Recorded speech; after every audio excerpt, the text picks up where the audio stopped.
Hey everybody, I'm Evan, and if you've been keeping up, you know the drill. We are counting down our top 100 games of all time, and this week we are doing our 30 through 21. And of course, I'm joined by my special guest, Lizzy. Hello, everyone. Thank you again for having me on, Evan. Heck yeah, this is getting real exciting. You know. Woo. Yeah, I'm very excited. This list, I have a publisher that's up there a lot too, and a cheat game. Interesting. Yeah. Huh. I've got a few that moved around on the list. But these are all games that I really, really love. You know. Yeah. Cannot wait to hear All them. right. Yeah, me either. So hey, let's do it. Let's get started. Okay. So my number 30 came out in 2018. You're a hospital where you're trying to treat patients. They come in on some ambulances and they're dice. And you can get specialists that can help you. You can use rooms that can help you. And your main goal is to get the patients out your door in big batches, because the more you get released in a single turn, the more points you get. So, of course, I am talking about Dice Hospital. Mm-hmm. And it's a really cute game. I don't have all the upgraded bells and whistles or anything, but the gameplay is just so amazing that I just want to keep playing it. That's a really fun game. So we did play that one time at, guess what, at Grand Con. Hey! We never purchased it after that, even though we did have a really fun time with it. But we did get the sequel, Dice Theme Park, which kind of uses a lot of the same mechanisms, but it's a theme park theme. Maybe the theme park appeals to me more than hospital, but either way, Probably a little bit. great game. Thank you. Do you have the expansion with the babies? I do, with maternity ward. It is so adorable. Little pink dice. Yep, that's so cute. We didn't play with that, but yeah. It actually Cool. All right. came out shortly around the time that I was expecting my nephew on, Jerome's brother's nephew. Nice. So Yeah, a little pink dice of their own. exactly. All right. Well, that's a great pick. I like that game. Okay, so my number 30 is a type of game that I don't usually play, as in it's a solitaire game that is a big, heavy solitaire game with a lot of components. Oh. And honestly, you'd think this would be higher on my list, and maybe one day it will be. Maybe I just need to spend a little bit more time with it, and that's Final Girl. Yeah, that is kind of lower than I thought it would be. Would you? Yeah, you know what though? It's a great game. So here's the thing. So I bought Hostage Negotiator, and I played it a bunch of times, and it didn't quite click for me. And then they announced the horror movie version. I'm like, yes, that's the one I want. Yeah, So, that's the one for you. I still do own both, but Final Girl basically is you're playing as a final girl in a horror movie, and it's super modular. I have literally everything for it, where there's tons of different murderers and locations and all kinds of fun stuff that you can kind of mix and match. There are if you get the Kickstarters, there's some dice you can use to randomize it, or I usually just pick whatever, see how it goes. It's primarily a dice game, but you use the cards to kind of manipulate the dice. You're trying to get the hostages out of there. Generally, that's what you're trying to do. Sometimes the scenarios are different, but get hostages out of the location and then have a final showdown with the killer. And I usually lose, but that's okay. It's a really thematic experience. I'll put on some horror movie soundtracks, some John Carpenter, and and I usually set it up on the table and leave it set up for a week, and I'll play a bunch of games in a week, a couple of days sometimes. That's usually how I play it, because it is a lot. It is a lot. But I got the play mats and I got the upgraded minis and I got all that stuff, and I love it. And honestly, yeah, like I said, it's probably lower than it should be. Maybe next time it'll be higher. Maybe. But I really, really enjoy it. And it's a game that really speaks to me. So yeah, that's my number 30, Final Girl. Awesome. So my number 29 came out in 2022. It is a roll and write version of a board game, but it doesn't feel like a roll and write. It is a racing game where you're racing horses around a track and you're betting money on them, and you're basically you roll a die and that tells you what horses moves, how far it moves, and then you do actions based on that horse. So it is Long Shot the Dice game. Yep. And it's just a really fun, fast one. I play it with my non-gamer friends. They're the ones that come over for game night every other week. They're becoming gamers. So, but I've introduced it to them. They absolutely adore it. So it's a nice, welcoming game to bring out to people. Yep. Have you ever played Long Shot, the original game that it was based on?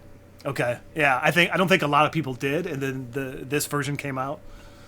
But let's talk about how you have a roll and write this high up on your list. I know, right? Crazy. Considering I'm well known for not liking roll and write games. Yeah.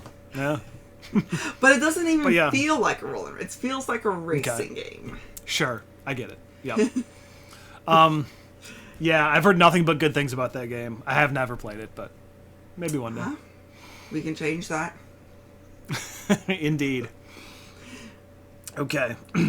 Great pick.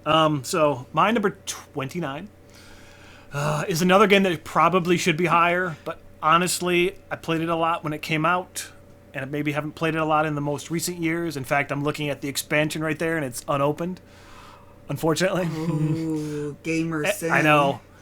And that is a game with the best meeples in any game ever. In fact, they're not just meeples; they are seeples, and that is Aqua Garden. Oh my God! So Aqua Garden is great. There's like a double rondel kind of. So you have your little workers that are getting fish from the ocean. You can it's a track where you go around and you can go as far as you want, but you can't go backwards. Collect those fish, and then you have another worker in your aquarium that's kind of doing the same thing, going around but can't go back, and then you're using that to place the fish in the aquarium. So you have to time that right so you can get them in the spots you want, because there's different scoring conditions and some fish can't be with other fish, that kind of thing. And you also have to manage the oxygen levels in each tank in the aquarium to make sure the fishies survive. Very important. And yeah, like I said, the meeples in this game are just the best things you've ever seen. They're unbelievably good, and the game is fun. And I have all the expansions. Like I said, that big one, the beachcombing one, I haven't even opened yet, unfortunately. But I know it's sad. It's sad, and I really need to fix that. And I keep thinking about that. So I got to do that soon. Yeah. But Aqua Garden is a fantastic game. It sounds like a lot of fun. And if I play it soon, it's definitely going to go higher on the list. I was looking at it, I'm like, maybe I should put this higher, but I'm keeping it where it is for now. So maybe the expansion will rocket it to your number 1. Yeah. Maybe not number 1, but maybe higher than 29 for sure. So 29, Aqua Garden. Awesome. So my number 28 came out in 2022. Wow. It is a reprint of a game, but it's still a pirate theme, but now it has animal, so it's the animals that are like humans. Animation, I don't know. Anthropomorphic animals. Yeah, there you go. But I love it because you all have decks of cards, but one person has a randomized deck that will draw the cards, and then everyone else is trying to go through their deck, pull out those cards, and then you play them. And it's all how you play them based on what you can get, and you're trying to get the tokens to make it so that you can either collect them or turn them into do other abilities. So this is by Stonemaier Games. So it's not, the original was a Pirates of the Caribbean look, so this is definitely a change in that. But I like the artwork better. So it's Libertalia, Winds of Galecrest. Have you played that one? I haven't. So funny because I remember watching like the Will Wheaton tabletop show back in the day, and he played the original version, and I thought, man, that game looks fun, but I never came across it, and I don't have the new one. So yeah, I had been wanting to play the older one for years, but it was out of print, so it was kind of pricey, and so I could never get my hands on it. But I love what Stonemaier did with it. I love the artwork more in this version, which I know that's love or hate sort of thing, but yeah, sure, I love it. Personal taste. Yeah. Exactly, but that's my fine. Number 28, Libertalia, Winds of Galecrest. Yeah, so do you know if it's that much different than the original, like that they added that subtitle on there? Like, has there been tweaks I noticed to the rules? I know they refined some of the abilities on the cards, and they changed some of the rules. I forget what Jamie said. Sure. But it's still very true to the original. Okay, cool. Yeah, I would like to play that one day. I think it kind of got forgotten. Like, I don't know. Because I forgot about it. Well, it's right there. Okay. So, my number 28. It's weird that this beats Aqua Garden, but I think maybe I've just played this more and more recently. This is another farming game. This is another farming theme that really speaks to me. Because you are farming hot peppers. And this is Scoville. I love Scoville. So it has an interesting thing where your farmer's walking around on a grid, and then like crossbreeding and planting and crossbreeding peppers. Everyone is walking around on the same grid, so if someone plants something, you can go use that, or block that space so they can't use it. And then you're crossbreeding those peppers, getting them all, putting them behind a shield, and then on the board there's different ways to use them. You can sell them. You can make chilies for a chili cook-off. You can do all sorts of things with them, basically just trying to get more money. And there's an interesting sort of action, like turn order track where you are, like if you go first, like you go first and then last in the next phase of the game. And it basically how you pick the cards to get more peppers, and it's all about peppers, and I like hot peppers. I think you said the word peppers like 20 times.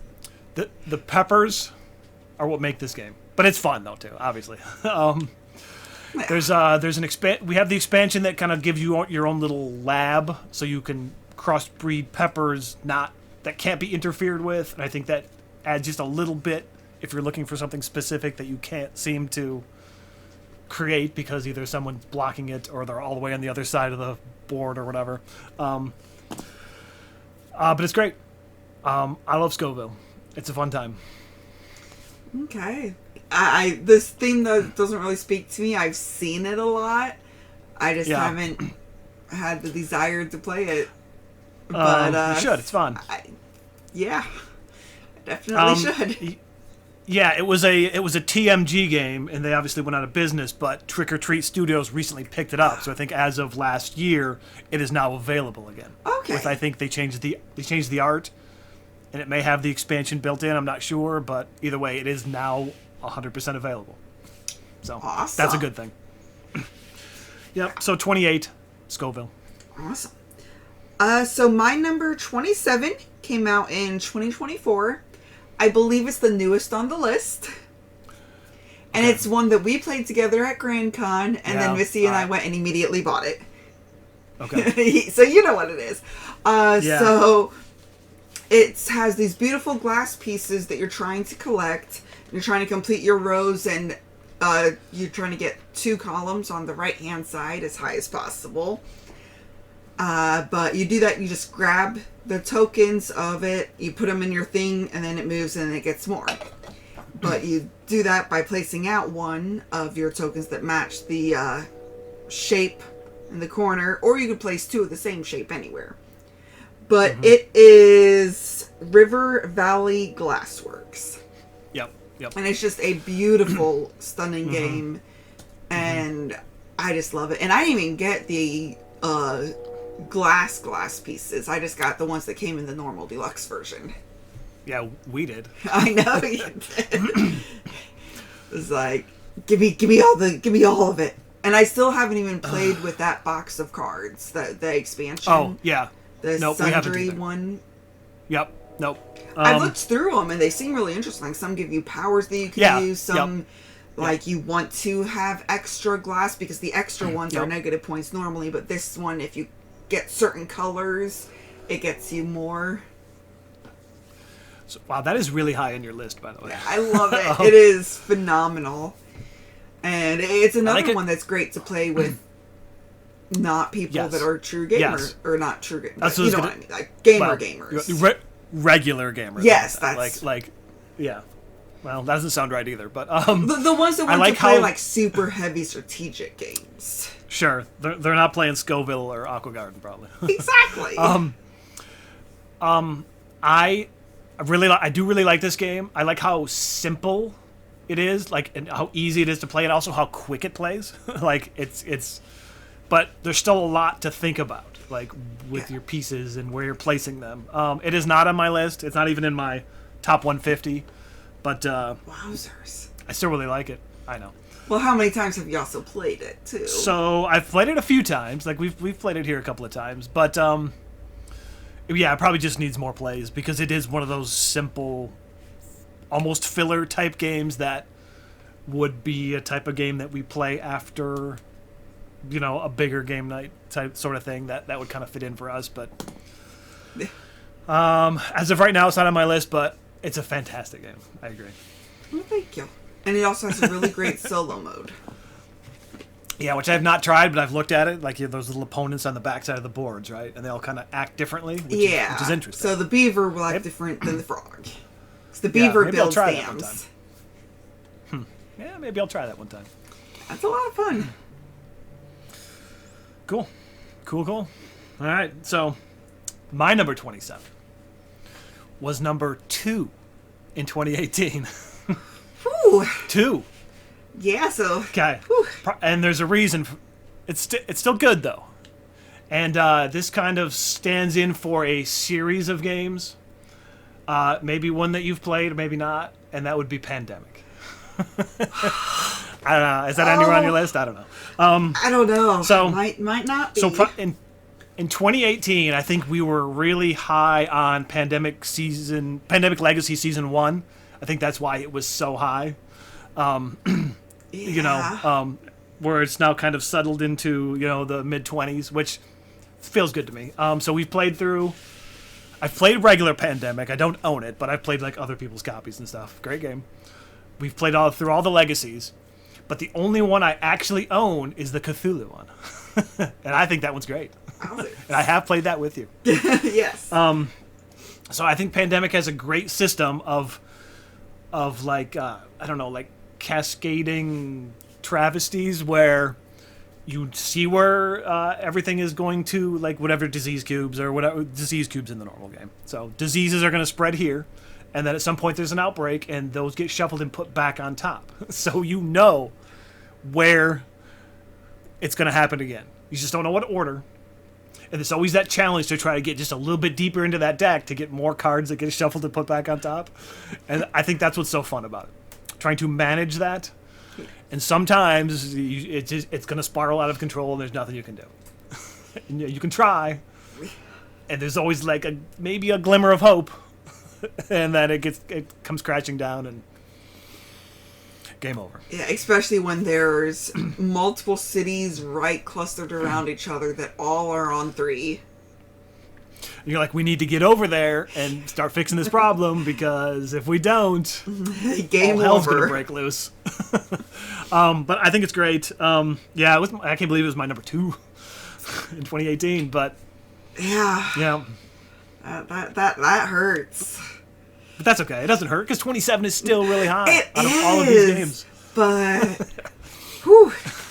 Yep. So, my number 27, the Pandemic system. Yes. That is a very good pick. Okay. I'm glad you think so. So my number 26, now this is the cheats game. In 2021, it was number 8, and that was the original. Ooh. The first edition.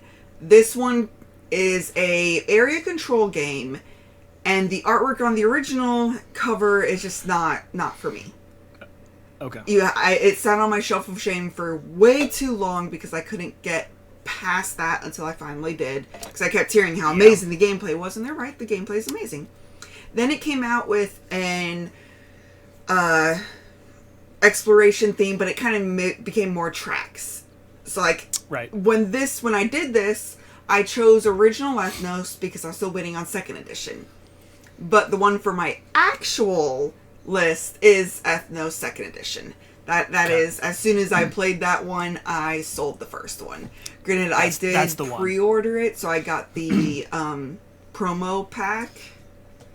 So that does give more variety, but still the ones that come in just the normal box are still phenomenal. I think the artwork is better, which I know is a big contender, because the thing I miss about the old version is all of them are the same. Like, if you have a wizard, you know it's a wizard, and all the artwork is the same. But I also really like that each area has its own artwork. Okay, right. And so it's just like, but I do miss the ease of that, being, okay, that's a wizard, I don't have to look at that corner. But when it's in my hands, I'm mainly just looking at that corner icon anyways. And that corner icon and where I can place it. And then it is, the original, you have words to tell you, versus you have symbols in this one.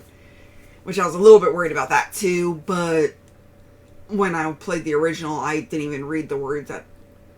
So the symbols work. You have a player aid. Okay. But yeah, so that's my cheat, because I didn't have the second edition when I made the list. Oh, okay. But that's still not a cheat, because it's still the same game. Yeah, same game, just different artwork, essentially.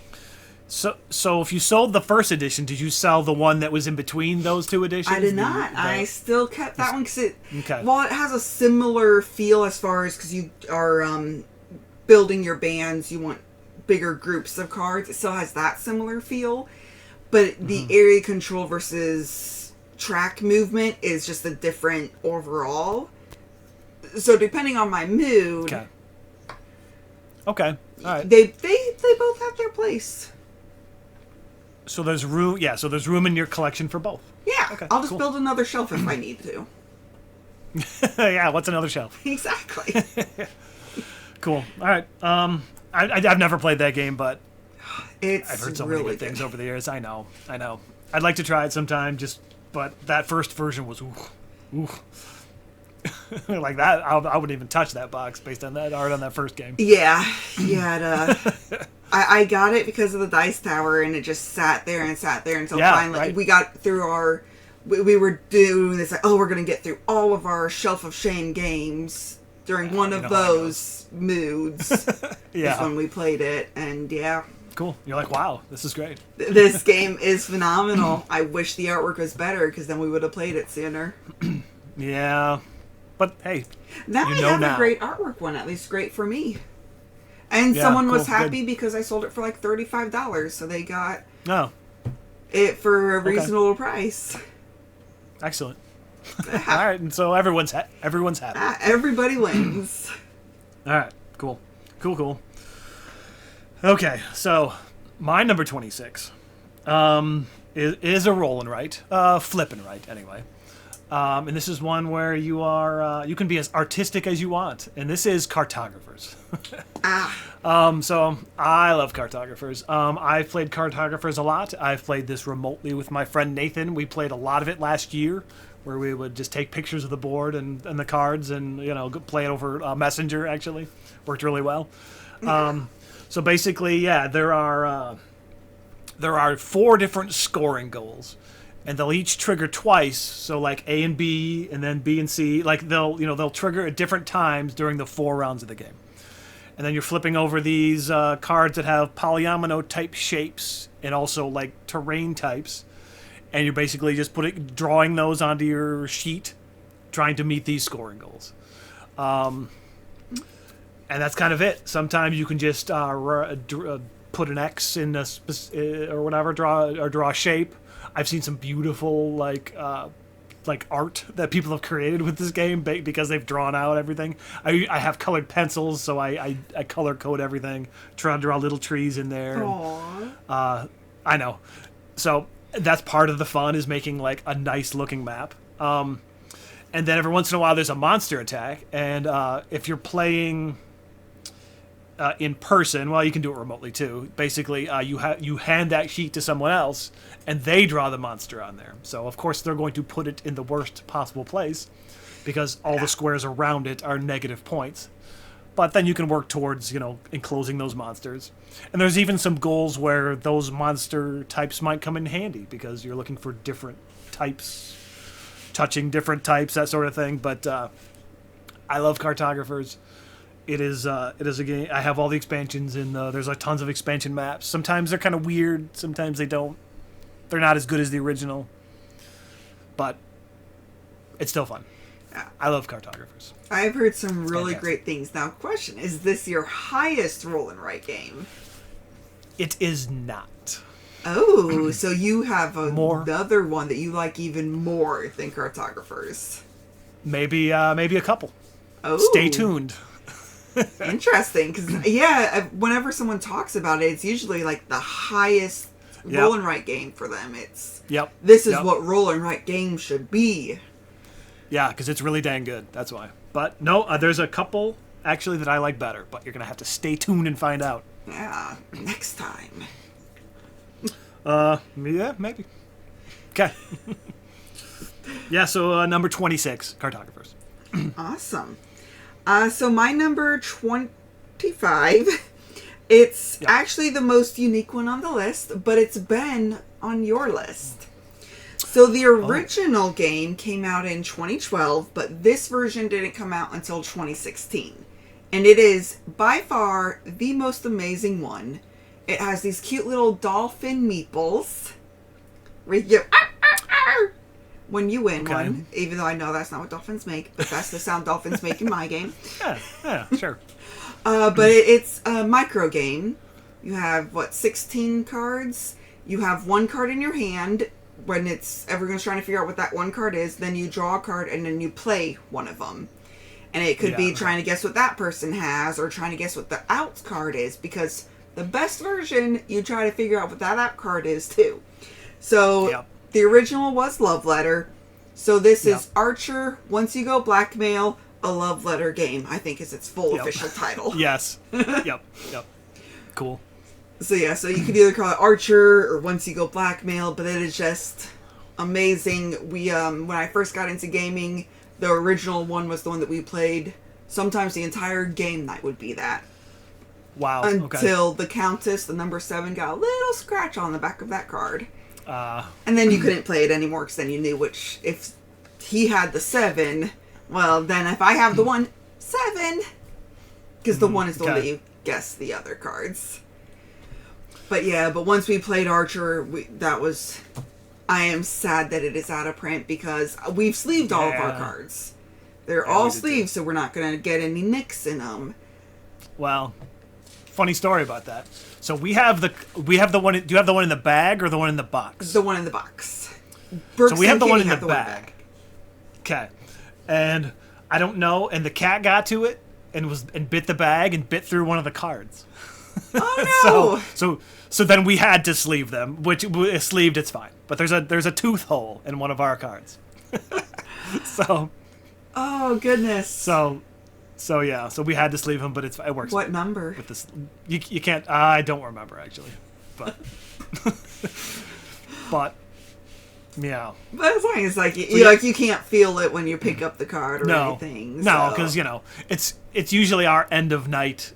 Like, we're tired, but we still have 20 minutes before we want to wrap it up, and it's that game for us. And what a great pick!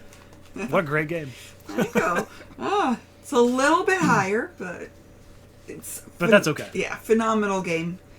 Absolutely adore it, and would highly recommend it. Even the original Love Letter is still great. It is. Yep. I agree.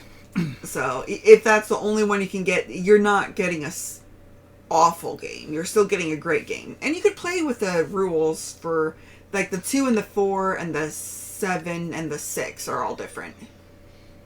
But like, you could just play like, okay, we're going to play as if we're playing Archer. Could, but yeah. Like proxy a copy or something. Yeah, exactly. Yeah, okay. It's doable. If you really want to. Great or pick. you could just play rules as is and play the great game that it is. And have a good time. Yep, I agree. Cool. Great pick. So, my number 25 was 59 in 2018. So, moved up quite a bit. Yes. And this is a classic 2-player card game called Lost Cities. And oh boy, I do love Lost Cities. It is so mean, but basically, thematically, you are going on expeditions trying to play cards in front of you in consecutive order. But once you start an expedition, start laying down cards, you automatically start at negative 20 points. So if you start laying down cards that you cannot get above that at, then your score will be bad. But it's such a cutthroat back and forth game because you see someone's going for a certain color and you know you have some of those cards in your hand. So the idea is you have to discard a card, like play a card and then pick up a card. But you can, if you don't have a color you want to play, you can put it to like a shared sort of discard pile before you draw one, which the opponent can draw from. So sometimes you're holding on to those cards that you know your opponent needs, and they know you're holding on to those cards, and you refuse to let them go because it's going to get them a lot of points. And it's kind of a little bit of a mind game there. And then there's like these handshake cards that can like double the scores, which again you have to be very careful with because if you get a negative score, well, it's doubling that negative score. Yeah. It's so fun. It's so tense. We have the playmat actually with the 6th color, and it maybe makes the game slightly less tense because there's one extra color everyone can go for, but we play with that every time regardless. We usually, in the rules, I think it tells you to play 3 games and then add those scores together, and we always do that also, so that's the score. And shockingly, it usually comes out very close. So like if somebody gets blown out one game, you're going to get blown out the next one. It just happens almost every time. There's never like a 3-game like overwhelming win. And I think that's maybe just the genius of the design and the way it works. Because Lost Cities is a great game. It's one of my favorite 2-player games. Have you played Lost Cities, the board game? I haven't. Oh. See, I have not. I actually like that one more because you can also play more players too. Okay. But yeah, like you're going up these, you can go up the different tracks and whatnot. And it's same concept, but I would try it. I've just never come across it. Yeah, I don't have it anymore. Brooks has it in New York, so I haven't played it in years, but it's so much fun. Okay, yeah, I would try it, but I'm happy with the 2-player version because it just fits that little. It fits what I'm looking for in a 2-player game. Yeah, when you and Misty are wanting to play a game in the middle of the night or something. Yeah, or we brought it to restaurants before. We played it right there in a restaurant, and laid out the playmat and had a great time. So, yeah, that's my number 25. It was 59 in 2018. Lost Cities. Wow, moved up. It did. Okay, so my number 24 came out in 2019. Okay. This is one where it's all about birds, and you're trying to lay them in the correct habitat for them, and you can lay eggs on them, and you feed them to put them down, and sometimes you can put feed on them or tuck cards underneath. It's one we played the dual version together, the Asia expansion, so it is Wingspan. Yep. So it's another one by Stonemaier Games. Absolutely phenomenal game. I definitely got the Meeple Source wooden tokens for the food because, Gotta have that. It's not, little cardboard pieces. You gotta actually get a little wooden worm. Yep. I have not gotten the speckled eggs, though. Oh, I did. Or the golden eggs. Oh, I don't have those. Nope, I don't have those. I'm not sure if you were able to buy those separately or if those are just for the winners of his annual charity drive that he does. Oh, right. Yeah, yep. Yeah, I don't know if you're winning that, you win a game and then some of the other stuff too. But a lovely card. Engine Tableau builder? Yeah. Engine builder, yep, correct. Yeah, it's like you could go for the 3 different ones. They're all like, one gets you more food, one gets you more eggs, and one gets you more cards. Mm-hmm. And it based on which one you go for, kind of makes you specialize in that area. And then the birds also have powers too. Yeah, sometimes they're really strange. They do weird things. So lots of fun. So here's the thing. I'm shocked this is so low. Why is it so low? What is going on? Because there are 23 games I like more. Okay, well. I was like, wow, I was like, should I move it up? That was one of the ones that it's like, I really love it. I think this one also is one that, I have all the expansions for it, and so it's in that great big nesting box. Yep. So like when I go to show a new person, I'll probably choose something like FinSpan now. Because it's just like in that, and it's self-contained, and FinSpan's a little bit easier to wrap your head around, I feel. Okay. So I've definitely played. I've played Wingspan with non-gamer types before, and you can kind of help them through it. Yeah, it works. I think it works well. Oh, it definitely does. But like when you try to bring that big giant box out, be like, "We're gonna play this game," and then their eyes will go. Are you sure? Fair enough. I'm like, no, trust me. We're only going to be playing the base game. There's just a lot of extra stuff in here. All right, fair enough. Criminally low, though. Yes. I don't know if it's not a spoiler, but you'll be hearing about this in the future. I kind of figured it'd be a little bit higher on yours. All right. Okay. I love Wingspan. It's a great game. More to come. All right. So speaking of non-gamers, my number 24 is a game that I will almost, not always, but I will go to for non-gamers because usually people understand how to play Sudoku. And this is Sagrada. Yes. So, a beautiful dice drafting and placement game where you're placing these dice in your window, and the numbers and the colors cannot touch each other. They have to be different. And that's kind of it. There are different tools you can do to kind of break those rules sometimes. There are different scoring goals, personal goals, and like public goals that you're trying to meet to get points. We have some of the expansions that add other dice. We don't even ever hardly use those, but we do have a lot of the extra promo windows and stuff because you usually give someone a couple windows. They're double-sided, different difficulties, which depends on how many of these little tokens you get to use on the tools. So if you pick a really difficult one, you can use the tools more, that sort of thing. It's a pretty simple game, but I really, really like it.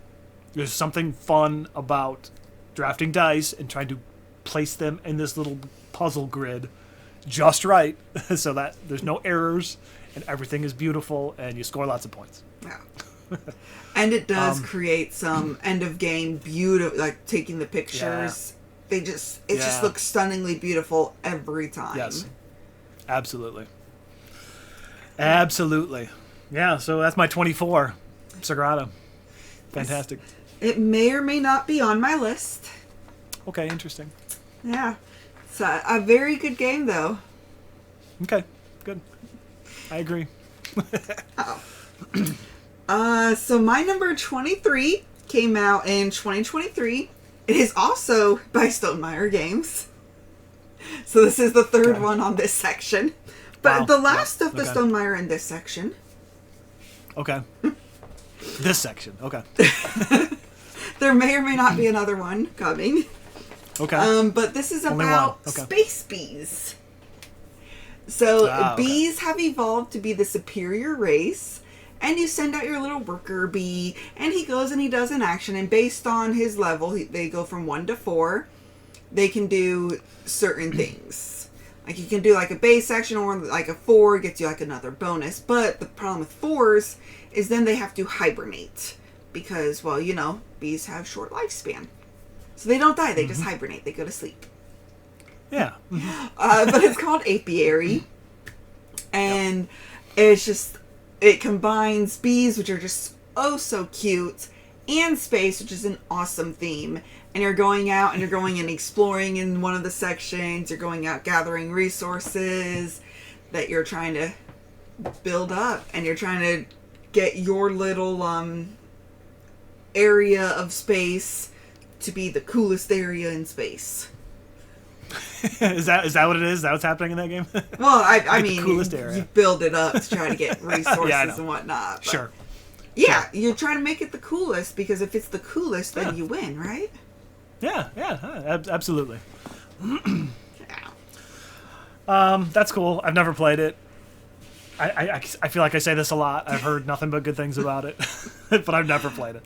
There's actually quite a few Stonemaier games that you've never played. This is true. We should change that. We should have like a Stonemaier game session. Just Like, 48 it hours might of need to- nothing but Stonemaier games. Yeah, it'd be multiple sessions, I think. Yeah. All right, that's cool. That's an interesting, unique sort of game. Yeah. Unique Space bees. theme, too. Yeah, sure. Bees in space. All right.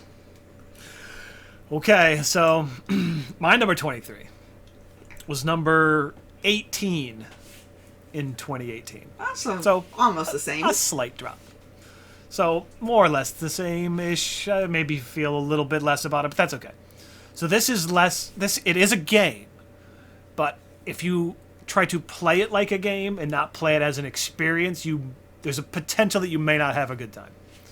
Okay. So if you go into it open-minded and think whatever happens is going to happen, maybe it won't make perfect sense. But it's always a good time. We always play it around the Halloween season, and that is Betrayal at House on the Hill. Yes, that is a great one. So this is another game that we've shown to non-gamers before, and it's always kind of awkward when... So there's some point in the game, you're exploring a house, and you're getting items, and weird stuff is happening, and just the house is getting crazier, and at some point, there's a traitor that's possibly revealed. And it's always awkward when the new player is the traitor, and like, well... Good luck. Good luck. Take this in the other room, and you can ask general questions, and we can try to help you. But usually they figure it out, right? They figure it out enough. So yeah, like this weird haunted house, just ridiculous things are happening. You're getting all these crazy items, and then the traitor triggers. Sometimes it's not a traitor, because we have run into ones where there's no traitor, but and then you split into two groups, or one versus all usually, and they have to accomplish a goal, and you don't know all the information of the other side, so it can kind of create an interesting thing. Sometimes it's broken. Sometimes one turn later the game ends in a disappointing manner, which has happened. But, oh well. Yeah, sometimes it's like, oh... Okay, that's already happened. Well, looks like I win. Yeah, kind of. So, happened. There was one time where I was the traitor, and I was like, "There's a lot of cool stuff I could do, like funny, cool stuff." And like, even if I lose this, I just want to do some of this fun stuff once. And I was setting that up to do, and my youngest, Finn, threw some dynamite in my room, and I died. Oh, no. And the game was over. Like, I didn't get to do any of the cool stuff. Aw, man. All the fun stuff. So, it is what it is. Yeah, but that is a really good game.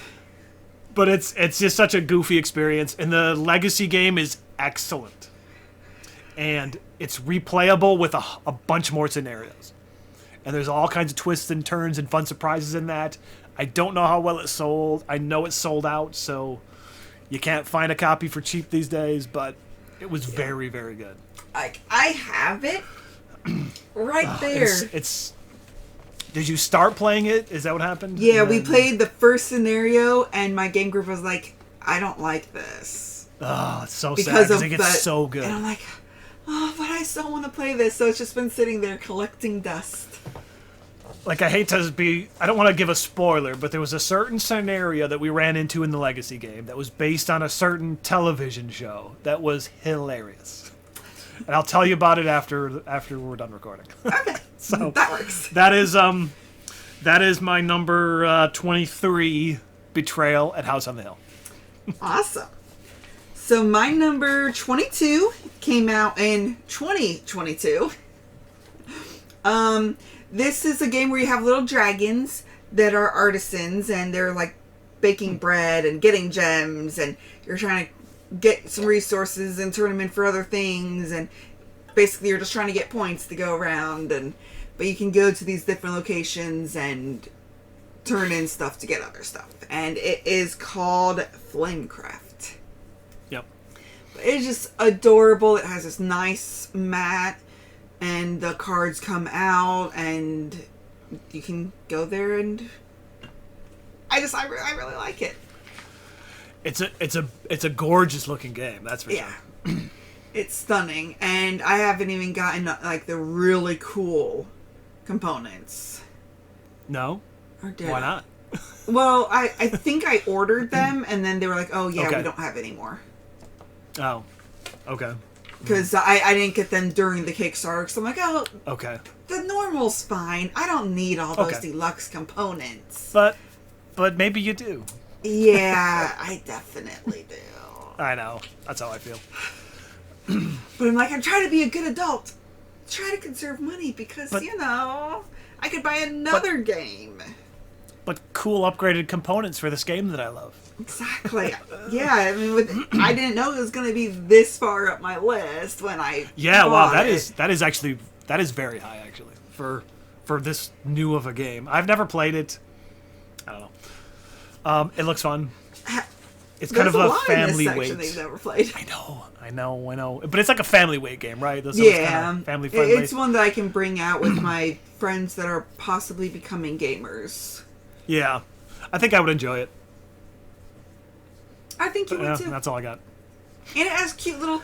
It either has meeple or you could get the dragon like minis, which they come in like a pink plastic or a red plastic, so you don't even have to paint them if you don't want to. Okay. Which I haven't painted mine yet, but because they look so cute as is, that I'm like, I'll reserve painting for the gray minis at the time. yeah, sure, makes sense. That's cool. Yeah, that is really high on your list. But cool. I'm glad you like it. Thank you. Okay, so my number 22. This is going to be the lightest game on this list, I think. Yeah, I think so. It was 22. It's 22 this year. It was 41 in 2018. So This is another game that after we're done and we're getting a little tired, but we got a little bit of time that we throw on the table. And this is it has a unique sort of drafting sort of thing. Okay, so it's called Biblios. I love Biblios. So the idea is you're trying to basically collect sets of cards. There's these dice in the center of the table that show the value of those cards. So the first half of the game, you one at a time take a card, look at it, decide if you're going to keep it, if you are going to have it on offer for the other players, or you're going to set it aside for the auction phase in the second half of the game. So there's different types of books, I guess, because you're like monks collecting books. Or there is gold, which you would use for the auction in the second half. Or there are cards that can adjust the values of those dice. So, of course, if you see someone collecting a certain color, well, you're going to lower that value. And just that thing where you have to look at a card and decide before you look at all the rest of the cards what you're going to do with it. So like, ooh, this would be really good for me, but maybe something better is going to come up in the next couple that I draw. So, and then inevitably, like, someone always kind of gets screwed because you're like collecting a certain color and they devalues, and then you can dump those cards you can try to collect a different color. I don't know. I think it's just a brilliant, simple game that is always fun. Have you played Biblios? Yeah, it's when I first got into gaming, it was one that Okay. I played so much. Yeah. It is a really good one. I think it's a really fun end of night kind of like experience game. I don't know. I love it. That's my number 22. It moved up. Yeah, it did. Have you played the King and Me version? I have not. I looked at that because I think that might be the only one you can get now. But it kind of replaces the dice with like banners, I think. So it's a little. Yeah, it's a little different. I got it when we went to Grand Con last year, still sitting on Shelf of Shame. Oh, but okay. I love would try Biblios it. so much that I want to play it, but I would try it to see what the differences are and see if how it feels different. But honestly, I'm just really happy with Biblios. So yeah, it's a great, fantastic game. cool. Yep, my number 22. Okay, so my number 21 came out in 2014. It is by that company that only used to get one game a year, Days of Wonder. Yeah. Yep. But it is a Mancala for gamers, basically. So there's all the different tiles that have different actions. When you you can choose to take all these meeples off the tile, and then you sort them one by one until you get to the final tile, and then whatever color you put in, you take all of those meeples, and you got to do the action on the tile, and those can do certain things for you, the meeples can. But it is 5 tribes, the Jins of Nakala. Oh, I didn't even know that had a subtitle. Yeah, it has a colon in it. Wow, I've never heard anyone say that. I've only ever heard 5 tribes. Yeah, I mean 5 tribes, you know what it is, but yeah, it's a just really fun game, beautiful components. I actually love it the best at 2 players because normally you have 1 player marker which determines turn order, and you're betting, basically you're giving up victory points to go earlier in turn order, or you could just go on the 0 spot. And then in a 2-player game you actually have 2 that you go. Okay. And you can play pink and blue in a 2-player game, and they're just really pretty colors. Cool. Yeah, so that's kind of what I've heard, that 2-player. I've never guess what, I've never played it. Oh my goodness. I know. So because it can cause a lot of analysis paralysis in people that might suffer from that. So 2 might be the way to go with that game, from what I've heard. So yeah, well, it's also like at the beginning, most of the moves you make, it'll net you 5 points here, 5 points there. But then at the end of the game, this one's going to be worth 20 points versus this one's 2 points. So, but there's also less moves at the end.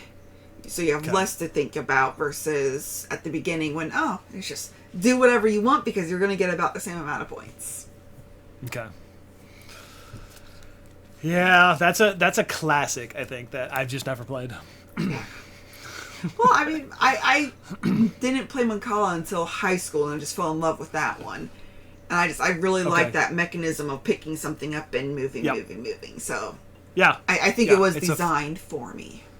Okay, cool. Yeah, that is a fun mechanism that's probably underused in games. Like, it could be used more. Yeah, I agree. There's really not much Mancala used. Now that you mentioned that, why isn't it used more? Yeah, I don't know, because it's an interesting way to to do that, to have a game. I agree. Yeah. Okay. So we are at the end of this list. One more game. Yes. And this also so happens to be a game by Days of Wonder. But it's not 5 tribes. And this is a game that there is 10 zillion versions of. So, do you know what it is? Is it an area control game? No. It is a... Well, maybe, kind of. It is... so it's 21 this year. It was 31 in 2018. Okay. And that is Ticket to Ride. Oh, yeah, trains. Gotcha. Because, come on now. So it's more... I mean, I guess you're controlling the routes. That could be considered the area. Yeah, I was thinking... now I forgot. The one where you have, like, armies that you spread out. Oh, no. I don't have that. Yeah. I've never played that. No, this is another pretty simple game that pretty much anyone can play. But you do need to play it carefully. Because, especially the higher the player counts get. So basically, yeah, you're drafting train cards into your hand, of different colors, and then you're playing those cards out to claim routes across the board, and then you have the goal cards that say you need to have a track from here to here. We have the beautiful 10th anniversary version. That is the main one we play, because it's a huge board. Everything is gorgeous. The little trains are all like unique sort of shapes. And it's another game that can be just nasty, because if everyone's trying to get to a specific city, and you start noticing that, like, wait, I need to get there too, and those little entrances are filling up quickly. And then if you don't fulfill those routes at the end of the game, well, that's negative points. Yes. And that's definitely happened before. And sometimes even you just misjudge it. You're like, oh, I didn't end up getting to that city. Oh, and I lost. And you thought you did. minutes. That's when it's heartbreaking. Oh crap. Yeah. So it's great. It's fantastic. We can play it really quick. We've played it so many times over the years. I feel like we got that 10th anniversary probably right around the time it came out. We also have the 15th anniversary of the Europe one, which doesn't get as much play. It adds a little twist with like stations, but maybe we don't play that one as much because we don't know the geography as much. So I'm like, wait a minute, where is this? Yeah. It's like regardless, very hard to pronounce. But regardless, Ticket to Ride is fantastic, and there's a million maps. We've played a couple of the small versions, like the 15, 20-minute versions, which kind of give you the same experience in a filler type game. We don't own any of them, but... Have you ever played, there's the Ticket to Ride, the DICE expansion? No. See, I'm a heathen. That's my favorite way to play it. We do have the monsters, though. Yeah. We have, like, the Alvin and Dexter, which are painted, and you can use that to you can use those little guys to block spots. They look really good on the 10th anniversary board because they kind of, the scale might be a little better than the normal one. Yeah, they're huge compared to normal. Yeah, but we don't play with that often either. We just play the normal 10th anniversary. Like I said, we can play it real quick because we're Ticket to Ride experts. I think at this point, the amount of times we've played that game. That is a really good one. I do really like that one too. It's fantastic. Yeah, so that's my 21 Ticket to Ride, specifically the 10th anniversary normal version. But it's a fun system. And guess what? That's the end of this list. Oh, man. We only have 20 more games each to talk about. I know. The top 20 is coming. It's already here. Can you believe, we're getting this close? Oof. Yeah. Like, unbelievable. I'm coming across some that, I know, and I keep saying this, but somehow the games keep getting better. Yeah, it's like they're all fantastic, but then it's just like, oh, that is really good. Yeah, I know it. All right, well, I guess let's wrap this up here. Thank you for watching, and go ahead and go over to the Long Distance Gamers channel. There will be a video about the Archer Love Letter game. Yes, there will be. And that is a game that I wholeheartedly enjoy. So, I guess that's going to wrap this episode up. Thanks for watching. And we'll see you on the next one, everybody. Bye. Bye.